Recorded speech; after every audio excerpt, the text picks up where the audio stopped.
ওই ধরে লয়ে গেছে ভালো হয়েছে যে থানা ধরে নিছে সেই থানার পুলিশের দ্বারা আমার ভিডিওটা গেলে তো ভালো হইতো গো। আরে যাই হোক তারপরে একটু বেশ লাগাই দেয় যদি কেউ না কেউ এই থানা ভিডিওটা বুঝা দেয়। ওই কি স্যার, ও স্যার এই যে মানকারে যে ধরে লয়ে গেছেন না এরা কিন্তু ছাড়েন না, এরা ছাড়েন না, এর আপনারা একবারে রাখিয়ে দেন। এ কি করছে জানেন, এর বউ ভিতরে উঠে হুদা অত্যাচার করতে, হ্যাঁ নানান রকম বউডার উঠে অভিযোগ দিয়ে বউডারে খেদাইছে, আবার 40 লাখ টাকা কাবিন করে বিয়ে করছে, আবারও বউডারে নিয়ে কিলাইছে, অত্যাচার করছে, আবারও বউডা ফলে আয়া করছে, এক বউরে 2বার বিয়ে করছে। এরপরে এ আরো বিয়ে শাদি কয়েকটা বলে করছে।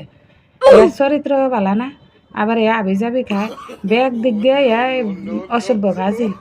আপনারা এরা যেহেতু ধরে নিছেন আর ছাড়েন না, এরা মধ্যে রাখিয়া দেন, এই সমাজও নষ্ট করতেছে। কদিন আগে আরেক মাতারি এর বাইত লইছে ফেস লাগাইতেছে, হের ভরে আবার মাতারি মানুষ লিয়া দুনিয়ার কেলেঙ্কারি করে। স্যার এ অনেক জ্বালায়, অনেক জ্বালায়, ভালো না মানকে। ওই স্যার এ মানকে লুচ্ছা ভালো না, অসভ্য। আর এ মাতলামি করে আর এর ভরে ধরে ধরে কিলায়, মাগমা এর মুখের ভাষা যে খারাপ, এ বলে এর বাপ মারও ধরে কিলায়। এর স্যার আজর করে কইতেছে।